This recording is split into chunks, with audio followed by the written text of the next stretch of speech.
वर्गस्य छात्रा अध्यापिका अस्मि। मम अनुक्रमाङ्क 7।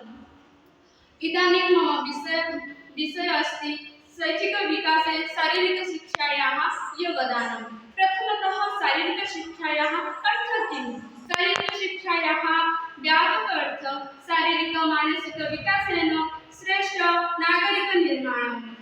एवं शारीरिकशिक्षायाः संकुचित अर्थः किं? मानवस्य शारीरिक-अङ्गानां विकासः। अनन्तरं शारीरिकशिक्षायाः परिभाषा। विलियम महोदय के अनुसारेण शारीरिकशिक्षा व्यक्तेः शारीरिकप्रक्रियाभिः उत्पन्नाः उपलब्धयः सन्ति या विशेषलक्ष्यं स्वीकृत्य निश्चीयन्ते कार्यन्ते च।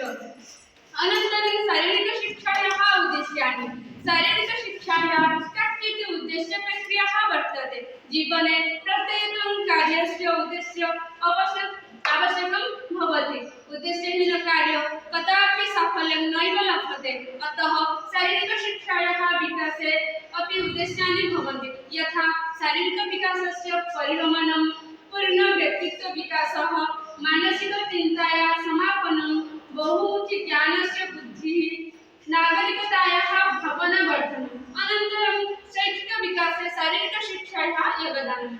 मानवजीवनस्य समग्रविकासाय शिक्षा अत्यन्तं आवश्यकम् अस्ति। शिक्षा केवलं पुस्तकज्ञानस्य प्राप्तिः न, अपितु व्यक्तित्वस्य सर्वाङ्गीणविकासस्य साधनम् अस्ति। अस्मिन् सन्दर्भे शारीरिकशिक्षायाः विशेषं महत्त्वं दृश्यते। शारीरिकशिक्षा न केवलं शरीरस्य स्वास्थ्यं वर्धयति, अपितु मानसिक, सामाजिक तथा नैतिकविकासे अपि महत्त्वपूर्णं योगदानं ददाति। प्रथमतः शारीरिकशिक्षा शरीरस्य सुदृढता वर्धयति। नियमितव्यायामेन, क्रीडाभिः, योगाभ्यासेन च शरीरं बलवान् भवति। स्वस्थशरीरे स्वस्थः मनः इति प्रसिद्धं वचनम् अस्ति। अरस्तु महोदय अनुसारेण यदा शरीरं स्वस्थं भवति तदा विद्यार्थी अध्ययनकार्ये अधिकम् एकाग्रतया संलग्नं भवति। द्वितीयं, शारीरिकशिक्षा मानसिकविकासे अपि सहायकं करोति। क्रीडाकाले विद्यार्थी नियमपालनं, धैर्यं, संयमं च अधिगच्छन्ति। पराजये अपि धैर्यं न त्यजन्ति, पुनः प्रयासं कुर्वन्ति। एते गुणाः शैक्षिकजीवने अपि अत्यन्तम् उपयोगिनः भवन्ति। तृतीयं, सामाजिकविकासे शारीरिकशिक्षायाः महत्त्वपूर्णं योगदानम् अस्ति। क्रीडा सामान्यतः समूहे क्रियन्ते, अतः विद्यार्थी सहयोगभावं, मैत्री, नेतृत्वगुणं च अधिगच्छन्ति। ते अन्येषां प्रति समानभावः अपि वर्धयन्ति। चतुर्थं, नैतिकमूल्यानां विकासे अपि शारीरिकशिक्षा सहायकत्वं करोति।